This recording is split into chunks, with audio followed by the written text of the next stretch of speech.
Hey guys, tonight we begin with the surprisingly busy and occasionally ridiculous life of Paleolithic humans.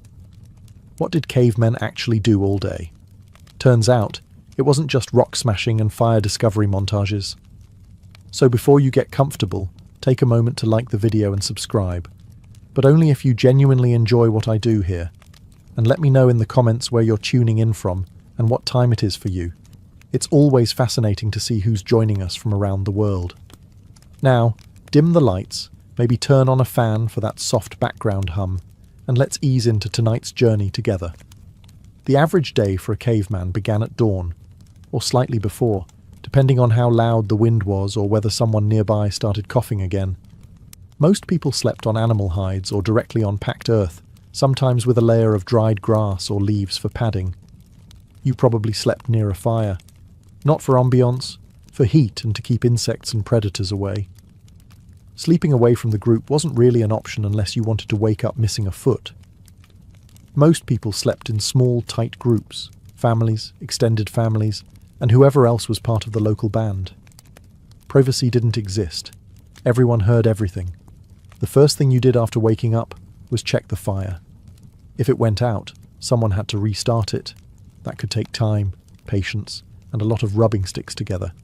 If it was cold out, which, depending on the season it often was, everyone would be cranky until it came back to life. Next, you might look over your tools and weapons. Spears, knives, scrapers, anything that could be used for hunting or protection. These had to be kept in good condition. Losing your tools meant losing your ability to get food, defend yourself, or process meat and hides. Some people in the group were better at this than others, and it wasn't unusual to borrow gear from someone more skilled, though they probably expected something in return. Children were usually the first to make noise. They'd start moving around, looking for something to eat or something to do, often both. Adults would slowly get up and begin preparing for the day. That could mean gathering water, checking nearby traps, or heading out to look for signs of animal movement. No one eased into the day. There was no time for that. Your daily goal was simple: stay warm, find food, and avoid injury. If you woke up in one piece, your fire was still burning, and nothing outside looked immediately dangerous, you were already ahead. In the Paleolithic era, personal hygiene existed, just not in the way we think of it today. Cleanliness was mostly practical, not aesthetic. You cleaned yourself when it started interfering with your ability to live, or when the smell became a group issue. Bathing happened, but it depended heavily on the season and environment. If there was a stream, people washed in it, when the water wasn't freezing. Otherwise, cleaning might involve wiping off dirt with leaves, handfuls of sand, or on rare luxury occasions, animal fat.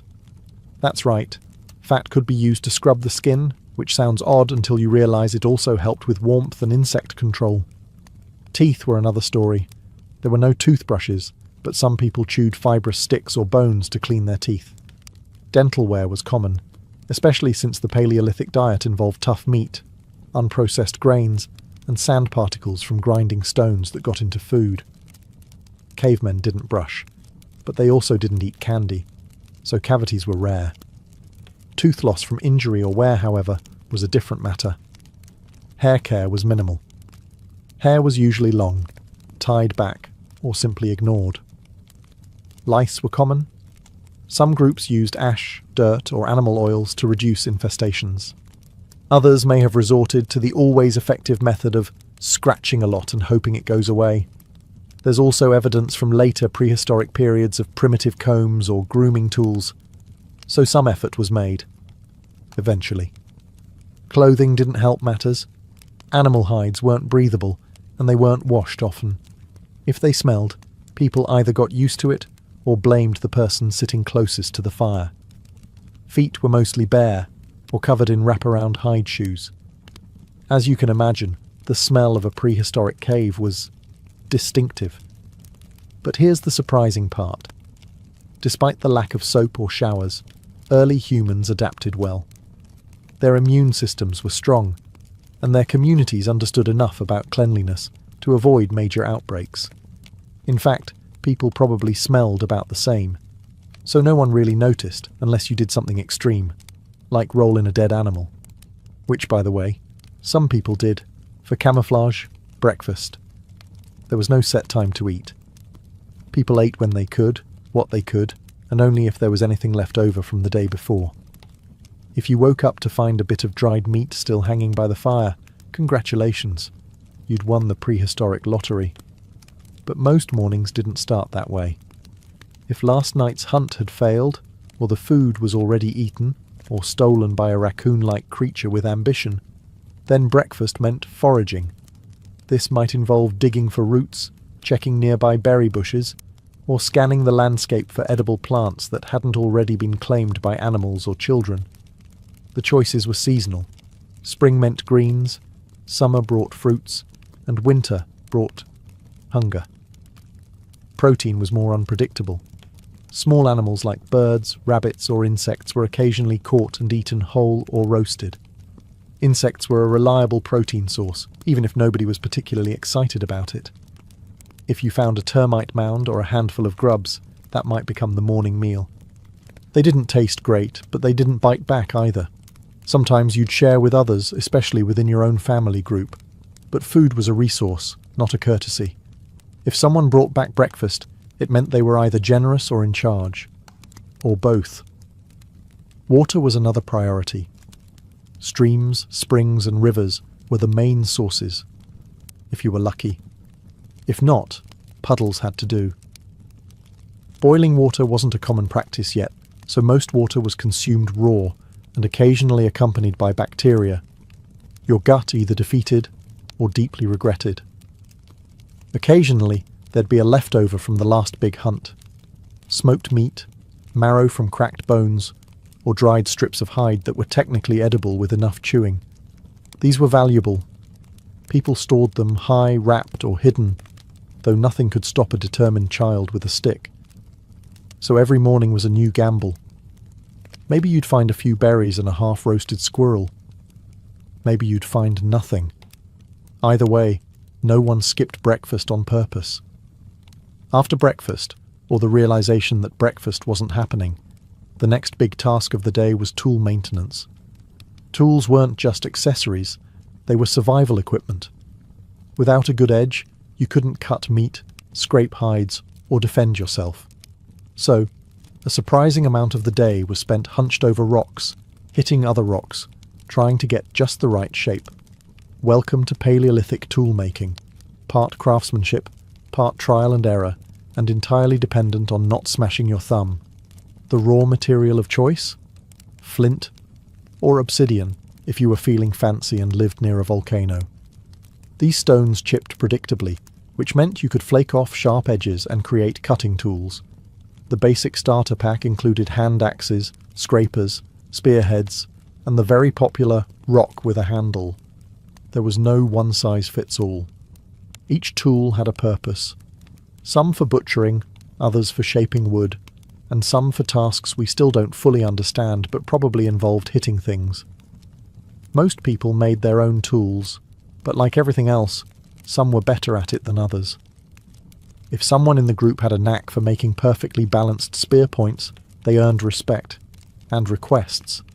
Sharpening tools was constant. A dull edge was basically useless, and worse, dangerous. You'd either hurt yourself or waste time. Stones were ground, flaked, and tested daily. And yes, sometimes this meant spending 2 hours making something that broke after 2 minutes of use. You didn't complain. You just started over. Toolkits were often passed down, traded, or even stolen. If you lost yours, you weren't just embarrassed. You were in serious trouble. The moment you had nothing sharp on hand was usually the moment something with claws showed up. Occasionally, creativity kicked in. Someone might tie a rock to a stick with animal sinew and call it a hammer. Others discovered bone tools, flexible, lightweight, and perfect for fine tasks. These innovations were the seeds of later technological revolutions, even if their inventors were mostly just trying to cut something faster. Once the tools were ready, and breakfast, or the lack thereof, had been resolved, it was time to tackle the main event, the hunt. Hunting in the Paleolithic world wasn't a solo hobby. It was a full-team operation, often involving every able-bodied member of the group, plus one guy who mostly shouted useful things like, "Go left," and "That's not a deer." Large animals were the jackpot. Mammoths, bison, wild horses. Anything big enough to feed the entire group for a week was worth the risk. But they were also dangerous. Mammoths didn't just stand around waiting to be speared. They were fast, heavy, and had no patience for hairless bipeds with wooden sticks. Planning a hunt took real coordination. Scouts went ahead to track herds. Others prepared traps, pits covered with branches, natural choke points near rivers, or just steep cliffs if the group was feeling ambitious and slightly reckless. Then came the ambush, yelling, spear throwing, and a lot of running. The hope was that something large would go down, preferably before someone in your group did. For smaller game, deer, boars, or even rabbits, the process was more straightforward. Spears, clubs, and clever ambushes were used. Traps and snares helped too, especially for solo or small group hunters. But even with smaller animals, things went wrong. One misstep, and suddenly you were chasing a pig through the woods while trying to explain to your group how you almost had it. Sometimes the hunting party came back victorious, dragging meat, bones, and bragging rights. Other times they came back with nothing but scrapes and excuses. The wind shifted was a popular one. So was blaming whoever sneezed during the ambush. Meat wasn't just food, it was status. The person who delivered the kill often earned first pick, more respect, and fewer chores that night. But sharing was still common. You needed your group, and burning bridges over meat led to awkward silences around the fire. Hunting wasn't just about survival. It was teamwork, risk, and real-time strategy, all while trying not to get trampled. Not everyone in the Paleolithic world chased mammoths. Some people had a much more practical job, finding things that didn't fight back. Foraging wasn't as dramatic as hunting, but it was essential, and frankly, more successful most of the time. You didn't always catch a deer, but odds were decent you'd find a berry bush. The foraging crew, often made up of women, older adults, and kids who weren't old enough to throw a spear without hitting a tree, covered a lot of ground. They searched for edible plants, berries, nuts, roots, seeds, mushrooms, and anything else that didn't taste like regret. Knowing what was safe to eat was a matter of experience, trial and error, and unfortunately, the occasional funeral. Foragers developed strong mental maps of their terrain. They remembered which valleys had tubers, which trees dropped the best nuts, and which plants looked edible but definitely weren't. They passed this knowledge down carefully. Mistaking a good route for a poisonous one could turn your afternoon snack into an emergency. But it wasn't all safe and slow-paced. Sometimes foragers had to deal with wildlife too. Competing with birds, squirrels, or even bears over berries was a very real thing. And stepping into a wasp nest while reaching for honey was a mistake no one made twice, voluntarily. Foraging also meant multitasking. While gathering food, people might also collect firewood, feathers, bark, or herbs for medicine. Children tagged along, learning the ropes, and occasionally trying to eat things they shouldn't. You kept an eye on them, and tried not to lose track of anyone while arguing over whether that mushroom looked weird this time. The food gathered was often more reliable than hunted meat. Plants don't run away, nuts don't stab you, and if you timed it right, a single day's harvest could feed the group for several meals, or at least provide snacks between failed hunts. Foragers were the quiet heroes of the tribe. They weren't dramatic, they didn't show off. But when the hunting party returned empty-handed, it was the gatherers who saved dinner. If there was one thing that made Paleolithic life even remotely manageable, it was fire.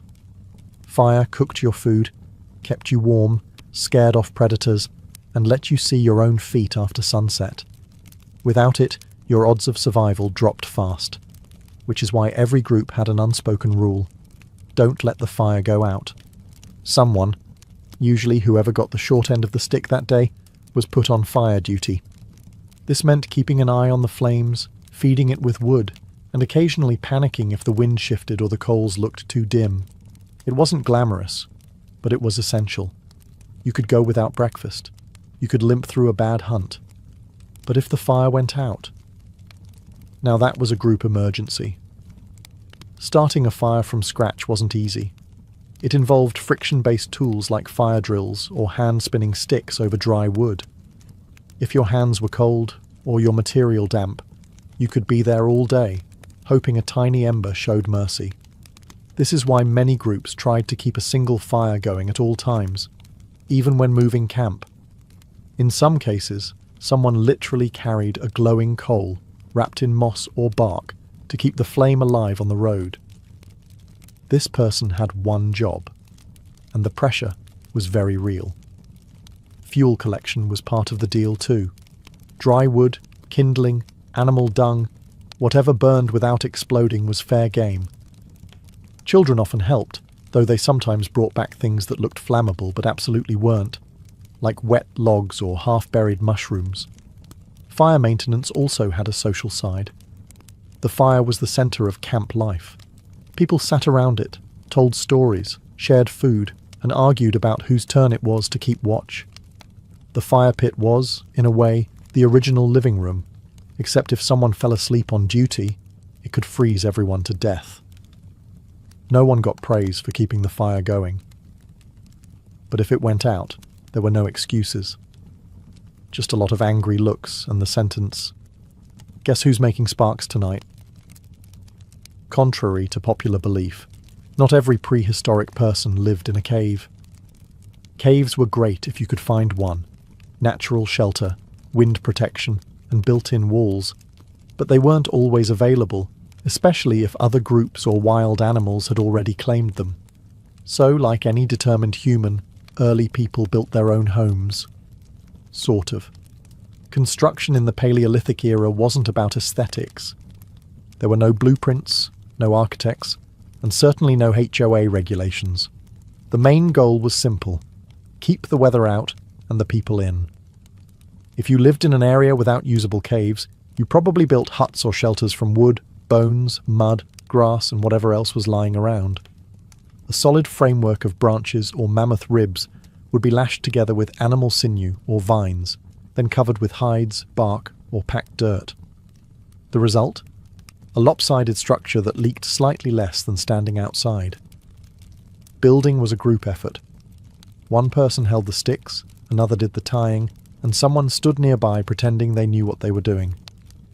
If it collapsed halfway through, nobody was surprised. You just picked it up and tried again, this time with extra stick. Weather was always a problem. Rain turned dirt floors into mud pits. Wind could rip hide coverings away like nature was trying to redecorate. Snow crushed entire shelters if they weren't reinforced. That's why some groups built seasonal structures. Light summer huts that could be quickly abandoned, and heavier winter shelters for long, miserable stretches of frozen time. Insulation was a luxury. If you were lucky, animal hides covered the walls and floor.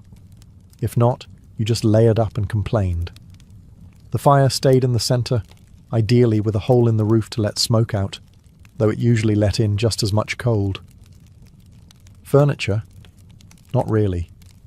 A rock to sit on, a flat place to nap, and maybe a pile of hides for sleeping. Luxury was a warm corner with no drafts and a roof that didn't drip. And yet, even with limited materials, prehistoric people managed to build homes that worked. They weren't pretty, but they kept you alive, dryish, and occasionally upright during a windstorm. Parenting in the Paleolithic era came with no manuals, no podcasts, and definitely no baby strollers. Once a child was born, you were immediately responsible for keeping a small, loud, very breakable human alive in a world full of cliffs, predators, and sharp rocks. And you had to do it without losing your spear or your sanity. Childbirth itself was a community event. Painful, messy, and risky. If you survived it, congratulations. Now came the next challenge. Keeping your child warm, fed, and from sticking their fingers into the fire out of curiosity. Which they did, frequently. There were no diapers. Babies were swaddled in hides or plant fibre, and messes were just part of the job. You learned quickly to always set them down on rocks. Easier cleanup. Mothers usually breastfed for years, since there was no baby formula, and chewing meat for a toddler was not considered efficient. Discipline was practical. If a kid wandered too close to a cliff, you didn't give them a time out. You grabbed them by the leg and barked something like, "No fall!" The stakes were high, and safety rules had to be taught fast. Touching fire, chasing wolves, or trying to eat unknown berries were considered teachable moments, ideally before anything exploded, burned, or caused hallucinations. But Paleolithic parenting wasn't all danger. Kids played constantly, with sticks, stones, feathers, bugs, anything that looked remotely interesting. Play was how they learned. A child who liked throwing rocks might one day be the tribe's best hunter. A kid who sat still and watched the elders might become a shaman or healer. No one said, "What do you want to be when you grow up?" You just became something, depending on your survival skills and general luck. Older children helped with chores, gathering kindling, fetching water, chasing birds from drying meat. By the time they were 10, they were considered semi-functional members of society, still annoying, but now useful. There was no formal education, but children learned through observation, repetition, and trial by mud. They didn't have toys, they had nature, and nature didn't come with safety labels. After a long day of hunting, gathering, scraping, dodging wild animals, and parenting without sedation, early humans finally got to enjoy a bit of what we might call downtime. Of course, Paleolithic social life wasn't exactly wine tastings and brunch, but it was something. The heart of social activity was the fire. Once the sun dipped low and visibility dropped to "hope you don't trip over a sleeping dog," the group would circle around the flames, not for a party, but because it was the only source of warmth and light that didn't bite. Still, it served as the tribe's gathering point. Everyone came here to eat, talk, and unwind. Evening conversations weren't small talk about the weather. They were storytelling sessions. People shared the day's events, exaggerated hunts, and told tales about spirits, ancestors, or that one time someone fell into the river chasing a fish. Storytelling wasn't just entertainment. It was how knowledge was passed down. What to eat, what to avoid, where the good hunting spots were, all wrapped in stories complete with dramatic grunts and arm-waving. Music and dancing also made appearances, though it wasn't exactly coordinated. Someone would bang two stones together rhythmically, someone else might hum or chant, and suddenly 3 children would start spinning in circles because no one told them not to. Instruments included hollow bones, stretched hide drums, and literally anything that made a vaguely satisfying sound. Bragging was also a big part of social life. If someone had a successful hunt, they would mention it, repeatedly. If they made a sharp tool, they'd casually show it off while pretending not to care. Social status wasn't about wealth, it was about skills. Who could hunt? Who could lead? Who could keep the fire going without burning their own eyebrows off? And flirting? Oh, it happened. There weren't many options, so romantic gestures were often subtle. Sharing food, sitting closer to someone, or not laughing when they misidentified a pile of dung as a rare root. Relationships formed slowly, and usually with the quiet understanding that "you didn't throw a rock at me today" was a good sign. Courtship was subtle, practical, and usually involved more grunting than poetry. Still, early humans managed to figure out how to form partnerships, somehow, despite the complete lack of scented candles or deodorant. The first step in courtship was proximity. You lived in a small band of maybe 20 to 40 people, which meant your dating pool was basically whoever hadn't already been claimed by someone else or wasn't related to you.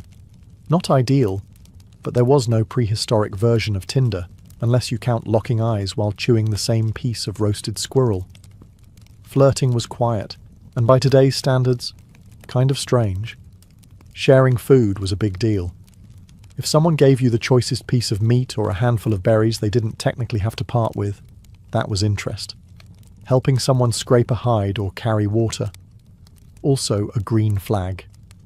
Early romance was based on effort, not eloquence. Appearance mattered, but only up to a point. You weren't judged on your outfit. Everyone wore some variation of fur and dirt. What counted was your ability to survive. A good hunter or skilled forager had a better shot at attracting a mate than someone who sat by the fire all day carving questionable-looking statues. Pair bonds were often long-term, but not always permanent. People stayed together for cooperation, raising children, sharing food, surviving bad winters. If it wasn't working, a quiet separation occurred. No paperwork, just fewer shared tasks, and more awkward silences during group meals. Sexual relationships were probably more flexible than modern assumptions allow. Some anthropologists suggest that early humans were less possessive than later agricultural societies. Group dynamics, survival needs, and mobility often shaped relationship norms more than personal jealousy. And, of course, there were no love songs, just quiet companionship, a shared blanket, and the mutual understanding that neither of you wanted to get eaten alone. It may not have looked romantic, but it worked. Paleolithic couples built families, raised children, and made it through storms, all without once arguing about who forgot to do the dishes, mostly because there were no dishes. Despite the constant need to hunt, gather, and not die, early humans still found time for something uniquely human: art. And while they didn't have galleries, museums, or the phrase "that's very abstract," they did have walls. Big, cold cave walls. And apparently those were just begging for decoration.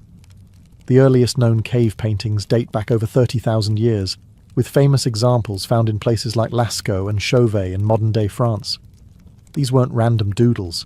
They featured animals like bison, deer, horses, and mammoths, often drawn with surprising accuracy and motion. Some had lines showing movement, others had dots, handprints, or symbols whose meaning we still haven't cracked. What tools did they use? Nothing fancy, just natural pigments like charcoal, ochre, and manganese, crushed minerals mixed with water, fat, or spit. For brushes, they used fingers, sticks, chewed-up ends of plants, or hollow bones to spray pigment across their stenciled hands. Yes, prehistoric people invented airbrushing long before it showed up on motorcycles. Why did they paint? No one knows for sure. Maybe it was storytelling. Maybe spiritual beliefs. Maybe someone just had an eye for composition, and no one told them to stop. Some anthropologists believe the art was connected to hunting rituals, a way to summon success, or pass on knowledge about which animals to chase and which ones to avoid.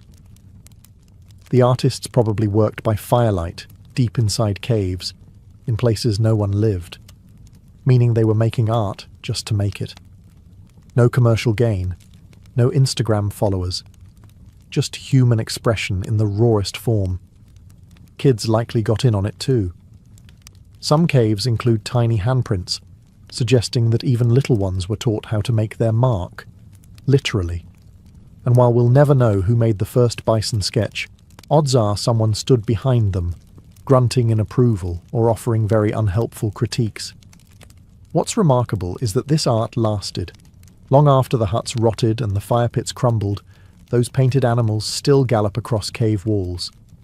Proof that even 30,000 years ago, humans needed more than just food and shelter. They needed to create.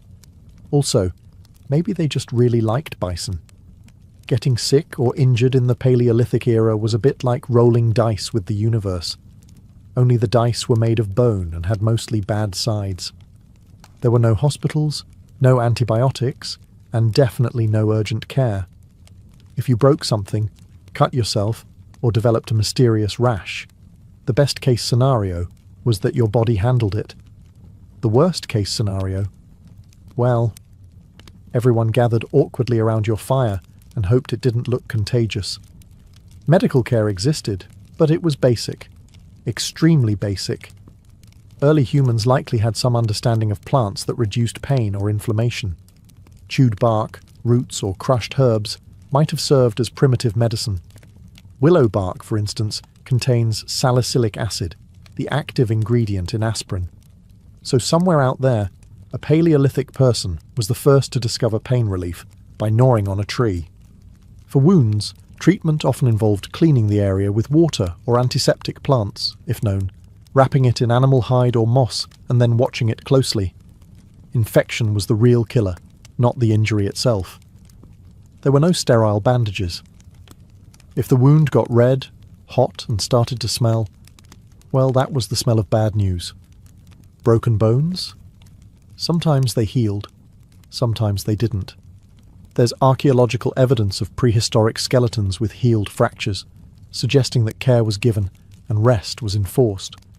But there were also people who clearly kept moving on bad limbs, because there wasn't much choice. Toothaches were another issue. Teeth wore down from constant chewing of tough meat and grit-filled plants. Cavities weren't common, but tooth decay and jaw infections did happen. The solution? Removal, with a rock, and no anesthesia. Shamans or medicine people may have served as early doctors, part herbalist, part spiritual guide, part person who was willing to touch pus. They used rituals, chants, and substances we might now consider mildly hallucinogenic. Was it science? No. Did it work? Sometimes. The truth is, medical care back then was a combination of trial, error, and survival instincts. You got rest, you got attention, and sometimes you got lucky.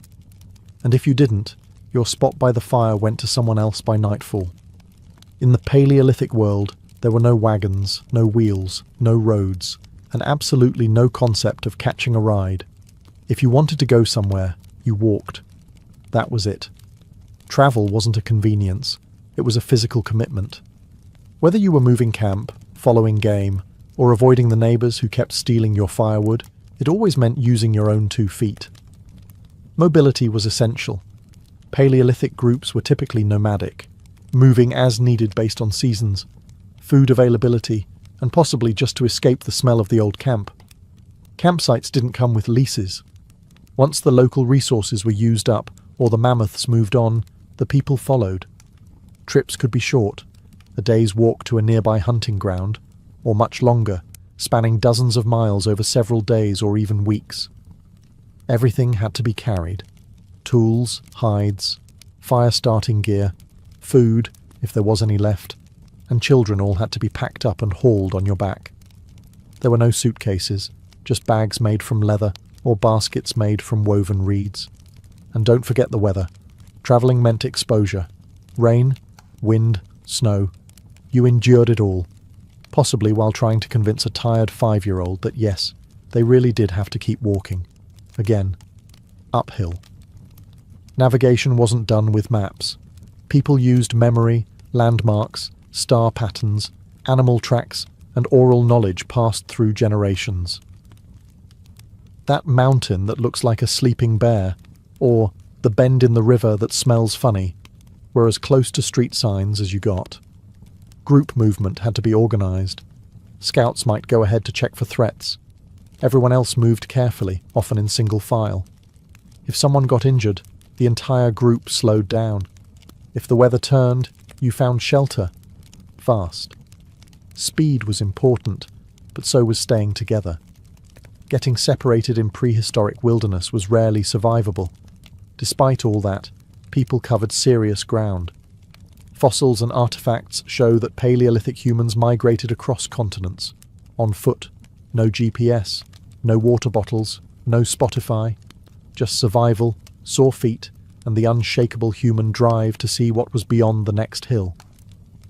After a long day of hunting, gathering, walking, parenting, tool fixing, and generally not dying, early humans ended their day in the only place that made sense: around the fire. The sun dropped quickly, and with no electric lights or lanterns, darkness arrived fast and without negotiation. That's when the group settled in for the night's final act, equal parts winding down and survival maintenance. Dinner, if you were lucky, involved roasted meat, boiled roots, or whatever edible thing didn't escape earlier. Meals were shared communally, everyone sitting in a loose circle, crouched or cross-legged, eating with hands, bones, or the occasional sharpened stick. There was no formal etiquette, but unspoken rules definitely applied. For example, don't snatch the last bite unless you were the one who speared it. After eating, people talked. Not just survival plans or food logistics. They shared stories. Myths, memories, cautionary tales about that one guy who tried to hug a porcupine. Oral storytelling was the Paleolithic version of Netflix, minus buffering. These stories passed down knowledge, entertained kids, and probably exaggerated everyone's hunting skills by at least 30%. Sometimes there was singing, rhythmic, simple chants or calls passed between voices. A piece of bone might double as a flute. A hollow log? Drum? The music wasn't polished, but it didn't have to be. It kept the cold away just a little longer. By now, most people were physically drained. The day didn't leave much energy for deep philosophical discussions. Kids passed out first, curled up next to parents or in a pile of furs. Adults lingered longer, staring into the fire like it held answers. Or maybe just zoning out. Same thing. Before sleep, someone always checked the fire, the unsung hero of the group. If the flames looked low, they were fed. If the wind shifted, barriers were adjusted. And if someone forgot to check, well, they'd hear about it first thing in the morning.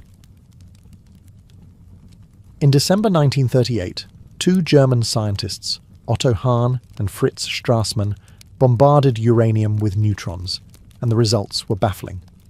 They hadn't just altered the element. They had split it. Nuclear fission had just been discovered. Word of the experiment raced through the global physics community like a lightning strike. And while the implications were still theoretical, one thing was instantly clear. If fission could be controlled and harnessed, it could unleash an explosion of unimaginable power. And that terrified the scientific world, especially in the United States. Because Nazi Germany, home to some of the brightest physicists on Earth, had just taken the first step toward a doomsday weapon. Physicist Leo Szilard, a Hungarian Jew who had fled Europe, immediately grasped the stakes. If Hitler's scientists built an atomic bomb first, the world wouldn't just lose a war, it might lose its future. Alongside fellow refugee Albert Einstein, Szilard drafted a letter to President Franklin D. Roosevelt, warning that the Germans might be working on exactly that. Einstein signed it. The letter was delivered in October 1939. Less than 2 months after World War II had begun. Roosevelt didn't rush into action, but he didn't ignore it either. He formed an advisory committee on uranium. Funding trickled in, slowly. At first, the United States simply wasn't ready to take nuclear physics seriously as a weapon of war. That would soon change. By 1941, the British had confirmed the bomb's feasibility. Japan had attacked Pearl Harbor. The US had entered the war. And what started as a vague concern suddenly became a high-stakes, time-sensitive race. Enter General Leslie Groves, a no-nonsense military man who'd just built the Pentagon. He was appointed head of the newly minted Manhattan Engineer District in 1942. Its purpose? Simple on paper. Build an atomic bomb before the Nazis did. In practice? It was the most secretive, expensive, and scientifically complex project ever attempted. Groves brought in a young, flamboyant, theoretical physicist to lead the science. J. Robert Oppenheimer. Brilliant, controversial, idealistic. A man who could calculate particle probabilities and quote Sanskrit poetry in the same breath. Together, they launched what would become known as the Manhattan Project, a $2 billion gamble that would forever change the nature of warfare and the fate of the world. The Manhattan Project wasn't just a lab experiment, it was an empire. To pull off the impossible, the US government created an entire hidden civilization, stretching across the country, shrouded in secrecy. No one outside the project knew its real purpose. Most of the people inside didn't either. At the heart of this secret world were 3 main sites. First, Los Alamos, New Mexico, a dusty mesa chosen for its remoteness. This would be the brain of the project, where theoretical physics met practical engineering. Here, Oppenheimer assembled a dream team of scientists. Niels Bohr, Richard Feynman, Enrico Fermi, and dozens of others. Many were European émigrés fleeing fascism. Some had no idea what they were truly building. Second, Oak Ridge, Tennessee, where entire factories, as long as several football fields, were built from scratch. Their mission? Enrich uranium, one of the two elements needed for an atomic bomb. Problem was, uranium-235 was incredibly rare, less than 1% of natural uranium. So engineers tried everything: gaseous diffusion, electromagnetic separation, even calutrons. Thousands of workers, most of them women, operated machinery they didn't understand, never knowing they were helping enrich bomb fuel. Third, Hanford, Washington, where plutonium was bred. This was the second path to the bomb.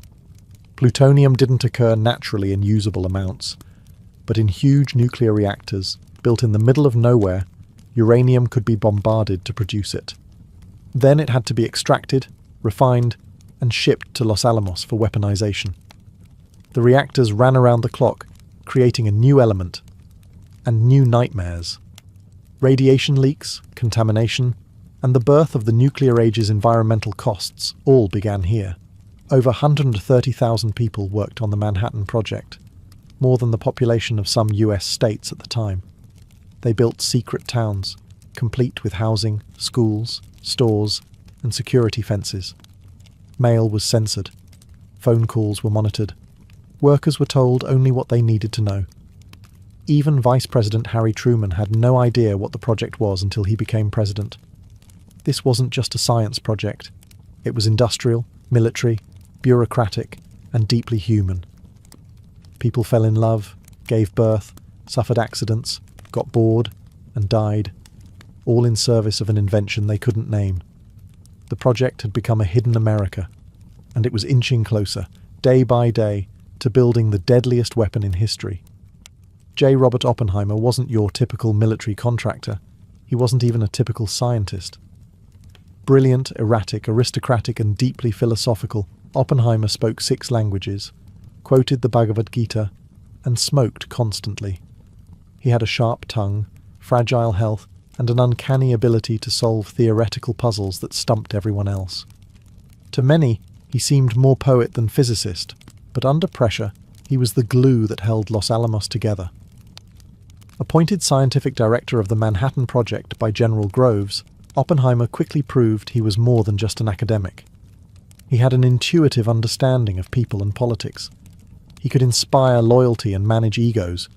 No small feat considering he was working with some of the most brilliant minds on Earth, each with a Nobel Prize-level intellect and a reputation to match. But he also had a dark side. Oppenheimer's earlier associations with Communist Party members, including his brother and his mistress, Jean Tatlock, raised red flags for military intelligence. Groves overruled objections and pushed ahead with Oppenheimer anyway, but the file on him was thick and getting thicker. Still, Oppenheimer's ability to visualize how theoretical physics could become physical machinery made him indispensable. At Los Alamos, he led with a mix of charisma and obsession, often sleeping just a few hours a night. He'd race between chalkboards and meetings, scribbling formulas, arguing designs, and chain-smoking until dawn. He was at the center of everything: atomic configurations, bomb casing designs, neutron reflectors, even the seating charts at briefings. He was also painfully aware of the consequences. Oppenheimer believed beating the Nazis to the bomb was morally necessary. But as the war in Europe neared its end, and Germany's nuclear program collapsed, he grew uneasy. The bomb was no longer just a defensive weapon. It was becoming a political weapon. This paradox haunted him. He had summoned the greatest minds of the age to unleash destruction never before imagined. Every success brought them closer not to victory, but to a line that once crossed could never be uncrossed. In private, Oppenheimer remained conflicted. In public, he remained focused. As the team finalized bomb designs, one chilling truth grew clearer. They wouldn't just be changing warfare, they'd be changing the nature of humanity's relationship with power itself. By late 1944, theory had given way to blueprints. Blueprints became parts. Parts became prototypes. The Manhattan Project was no longer an experiment. It was an assembly line for Armageddon. But building a nuclear bomb wasn't like building a tank or a plane. This was uncharted territory, and nothing came easy. Engineers, machinists, and physicists at Los Alamos were now focused on two types of bombs, each with its own terrifying complexity. The first was the uranium bomb, nicknamed Little Boy. It relied on the principle of a gun-type mechanism. Fire one chunk of uranium-235 into another at high speed, and you get a chain reaction. Simple in concept, horrifying in practice. The enriched uranium came from Oak Ridge, Tennessee, in tiny, hard-earned quantities. Each gram took enormous effort, and they needed over 60 kilograms. Every calculation had to be perfect. There would be no test run. Little Boy would go straight to the battlefield. The second bomb, Fat Man, used plutonium. But plutonium was trickier. A gun-type design wouldn't work.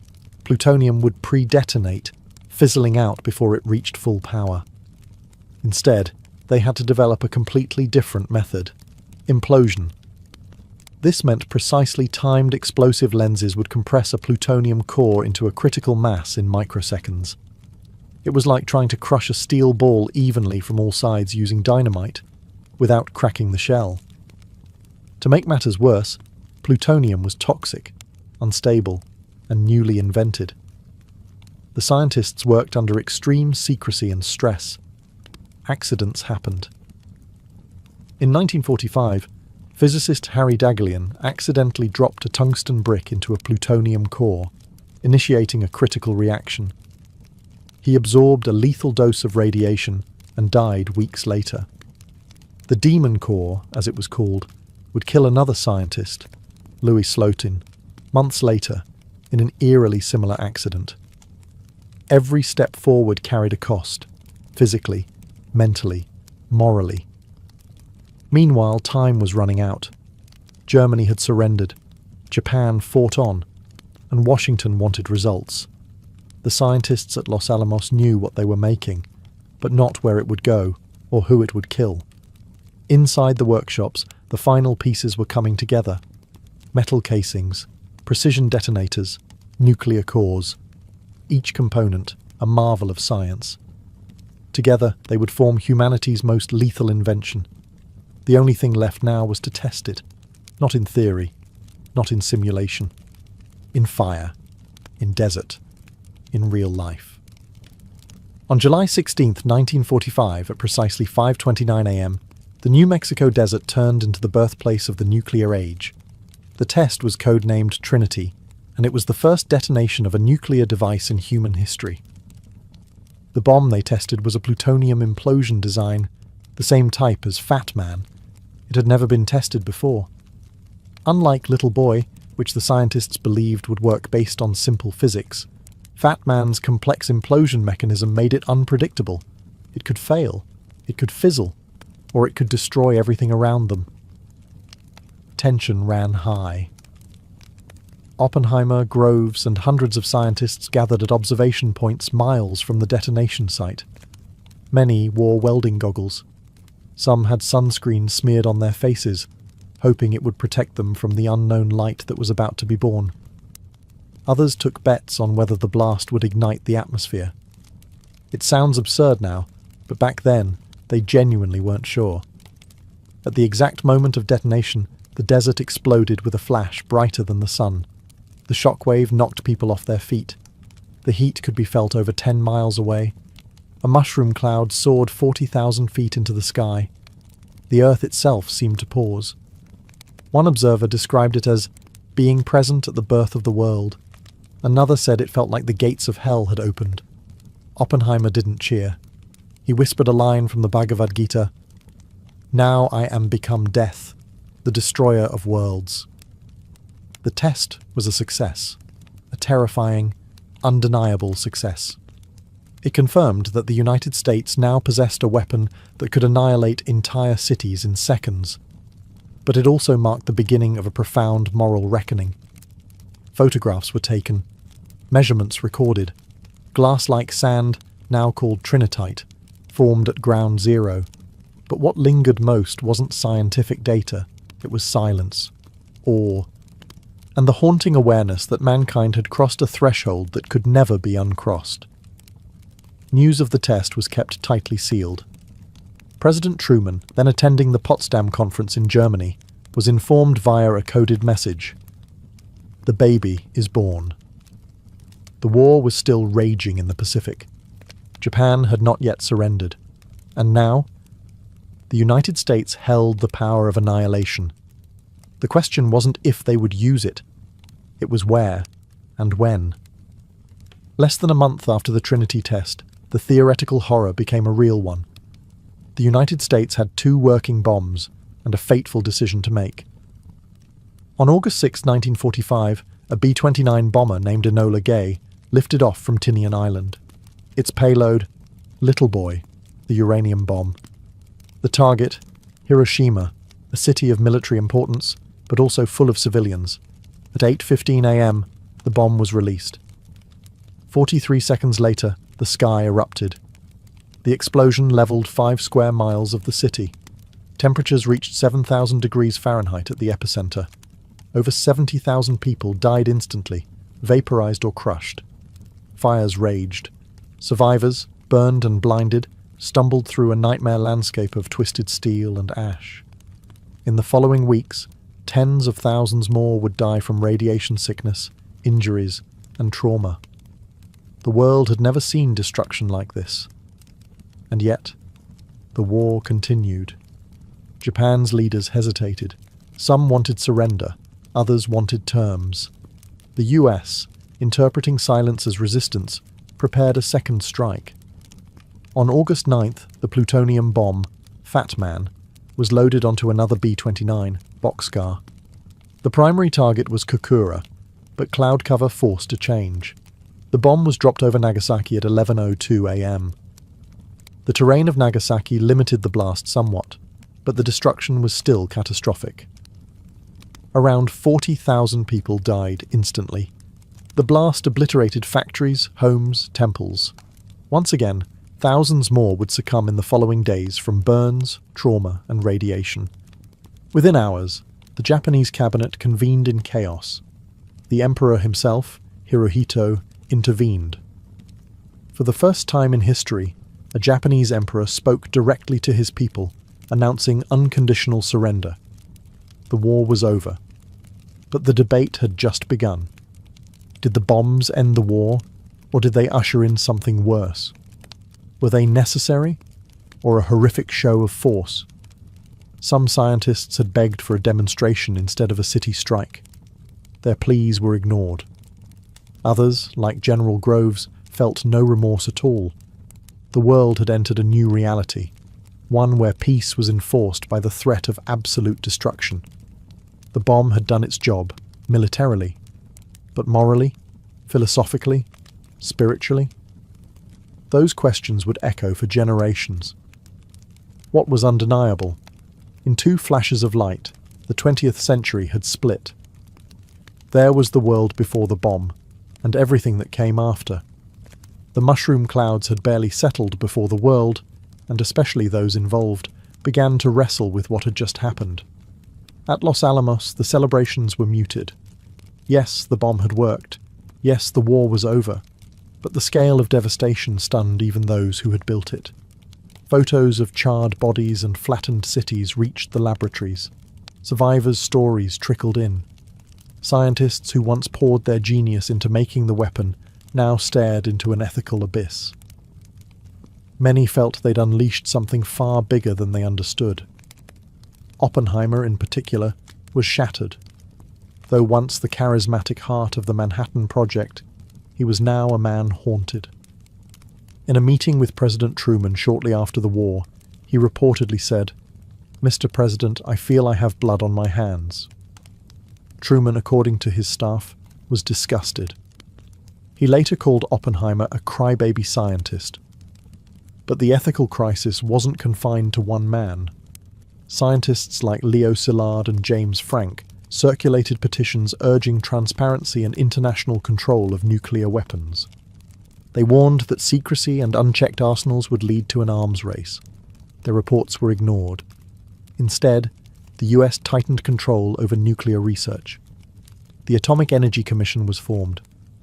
The Cold War began to simmer, and the Soviets, already aware of the Manhattan Project thanks to extensive espionage, were racing to build a bomb of their own.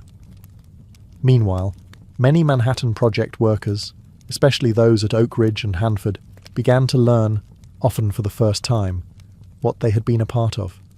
Some were proud, others were horrified. The public too was split. American newspapers cheered the end of the war. But slowly, images of Hiroshima and Nagasaki began to appear. Questions followed. Could Japan have been forced to surrender another way? Were both bombs necessary? Was this justice or vengeance? And then came the reality of radiation. Survivors of the bombings, hibakusha, as they came to be known, suffered burns, cancers, miscarriages, and lifelong stigma. Fallout studies began. The long-term toll wasn't just physical, it was generational. DNA damage, birth defects, psychological trauma. The war had ended, but the consequences were only beginning.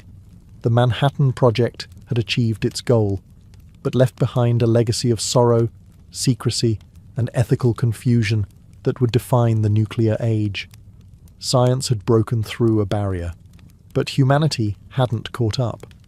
While the bomb was being built in secret deserts and hidden labs, it wasn't as secret as the US government had hoped. Even as America celebrated its newfound atomic dominance, cracks in its security had already begun to widen, and Soviet agents had already slipped through. The Manhattan Project had been compromised from nearly the beginning. Thanks to Soviet espionage networks, the USSR knew about the bomb long before it was dropped. Key scientists, including Klaus Fuchs, a theoretical physicist working at Los Alamos, were quietly funneling details of the weapon's design straight to Moscow. Fuchs's information was so precise that Soviet engineers later admitted they used his data as a template when building their own bomb. He wasn't alone. Julius and Ethel Rosenberg, American civilians with communist ties, were accused of passing atomic secrets to the Soviets. Their eventual trial and execution in 1953 shocked the nation and became one of the most controversial episodes in Cold War history. Whether they were scapegoats or genuine traitors remains debated, but the message was clear. The nuclear genie was out, and no longer in just one country's hands. The Soviet Union detonated its first atomic bomb in 1949, just 4 years after Hiroshima. It was faster than most American officials had expected. The world was now a multi-nuclear landscape, and the arms race was officially on. America's monopoly on ultimate destruction had lasted less than half a decade. What followed was a new kind of warfare, not of bullets, but of brinkmanship. Nations now held weapons that could annihilate cities with a single strike. The logic of conflict shifted. Victory no longer meant who had more troops. It meant who could survive a nuclear first strike or deliver a deadlier one in return. Back in the US, paranoia grew. Loyalty oaths, background checks, HUAC hearings, the Red Scare. Scientists who had once been hailed as national heroes found themselves accused, blacklisted, and interrogated. Oppenheimer himself, the father of the bomb, was stripped of his security clearance in a humiliating hearing that exposed how deeply the political climate had changed. The bomb had won a war, but it had also ignited a new one. Colder, more psychological, and infinitely more dangerous. From the labs of Los Alamos to the gulags of Siberia, a new era had begun, one where silence, suspicion, and surveillance reigned. And the threat of total annihilation would never be far behind. The Manhattan Project ended in 1946, but its impact never did. It reshaped the world, scientifically, militarily, politically, and morally. It was, in many ways, the birth of the modern era. On one hand, the project marked an unprecedented scientific achievement. It proved that theoretical physics could shape global events, that pure research could transform into raw power. The same principles that split atoms would go on to power nuclear energy, guide space exploration, and advance medicine. Nuclear physics became a cornerstone of modern science. On the other hand, it introduced a permanent shadow over humanity. The invention of nuclear weapons didn't just end a war, it redefined peace.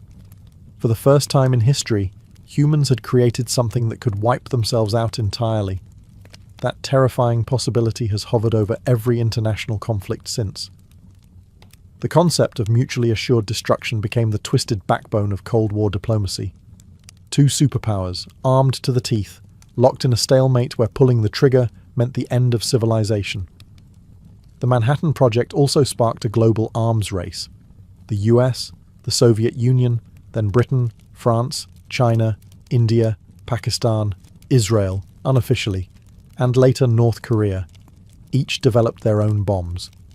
What began as a desperate gamble to stop Nazi Germany became a blueprint for global militarization. And yet, for all its devastation, the bomb has only been used in war twice. That fact alone is both chilling and remarkable. It suggests a paradox. The bomb is the ultimate weapon, and its horror may be the very reason it hasn't been used again. Culturally, the Manhattan Project left scars. In film, literature, and philosophy, it forced a confrontation with the limits of progress. Could science exist without conscience? Could knowledge be separated from responsibility? Figures like Oppenheimer remain icons of that dilemma. Neither villain nor hero, just human, caught between brilliance and guilt, ambition and regret. In 1965 he reflected, "In some sort of crude sense, which no vulgarity, no humour, no overstatement can quite extinguish, the physicists have known sin." Today, the legacy of the Manhattan Project lives on, in weapons stockpiles, in non-proliferation treaties, in climate of deterrence, and in the uneasy peace that nuclear fear enforces. The bomb ended a world war, but it began something else too, a permanent, fragile era, where the fate of the world can hinge on the press of a button. In ancient Mesopotamia, what you wore wasn't just about covering your body, it was about broadcasting your identity. Your class, occupation, gender, and even your closeness to the gods were reflected in your clothing. Fashion here was an elaborate code, and everyone, from priest-kings to slaves, was expected to follow it. The earliest civilizations in Sumer, Akkad, Babylon, and Assyria developed distinct clothing hierarchies. For men, garments ranged from simple skirts made of wool or flax to long, elaborately fringed robes. These robes were symbols of status. The more layers, pleats, and embroidery you had, the more powerful you were perceived to be. Royalty and nobility often favoured cloaks dyed with expensive pigments, deep reds, purples, and indigos extracted from rare minerals and plants. These dyes weren't just visually striking. They were costly to produce, so wearing them shouted wealth and authority. Women's clothing was no less symbolic. Elite women wore finely woven gowns that wrapped diagonally across the body and often left one shoulder bare. Decorative fringes along the hems were a recurring feature. Jewellery was essential. Gold necklaces, lapis lazuli earrings, and carnelian beads were used not only to enhance beauty, but to signify divine favour or aristocratic lineage. Bracelets, anklets, and hairpieces reflected both spiritual beliefs and marital status. Even hairstyles were strategic. Mesopotamian men took pride in their beards, which were curled, oiled, and sometimes crimped into intricate patterns. Beards were not just facial hair. They were a badge of masculinity and wisdom. Women, meanwhile, styled their hair in buns, braids, and elaborate rolls. Wigs were worn by both sexes on ceremonial occasions, or by the upper classes to show refinement. Perfumes and cosmetics added the final layer. Oils scented with myrrh or cedar were commonly used to anoint the skin. Eye makeup, often kohl, was applied not only for beauty, but for protection against evil spirits and the sun's glare. And let's not forget shoes, or the lack thereof. Most Mesopotamians went barefoot, but elites sometimes wore sandals made of leather or even silver, purely for ceremony. In Mesopotamia, fashion wasn't frivolous. It was deeply functional, symbolic, and enforced by religious and political institutions. What you wore could elevate you or condemn you.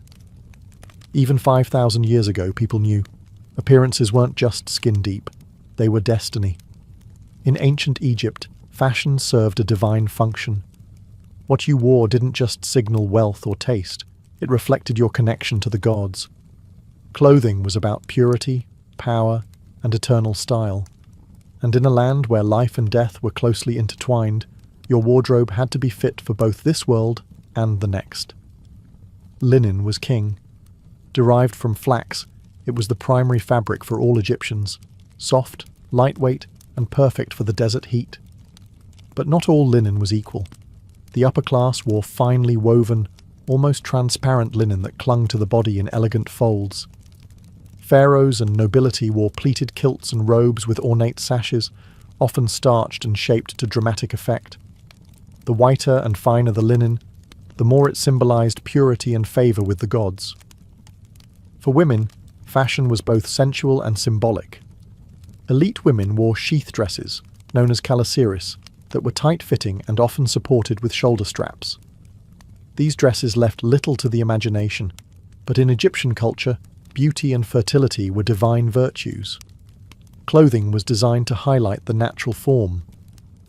Modesty, as we know it today, wasn't the goal. Harmony and sacred aesthetics were. Jewelry was more than adornment. It was spiritual armor. Amulets shaped like scarabs, ankhs, and eyes of Horus were common. Gold was the preferred metal of the gods, believed to be incorruptible. Necklaces like the broad collar, or wesek, were worn by both genders and layered with precious stones, turquoise, lapis lazuli, and carnelian. These weren't just pretty, they offered protection and favour from the divine. Wigs were a daily fashion choice for elites. While most Egyptians shaved their heads for hygiene and to ward off lice, wigs, made of human hair or plant fibres, signalled rank and beauty. Some were enormous, intricately braided, and perfumed with cones of scented wax that melted in the heat, releasing fragrance throughout the day. Makeup was essential. Kohl eyeliner wasn't just stylish, it protected the eyes from the sun's glare and was believed to ward off evil spirits. Men and women both wore green malachite eyeshadow and red ochre lip stain. Looking good was serious business, because the gods were always watching. From pyramid workers to priests to queens, what you wore in Egypt wasn't just a fashion choice. It was a sacred statement about your status, your soul, and your journey into eternity.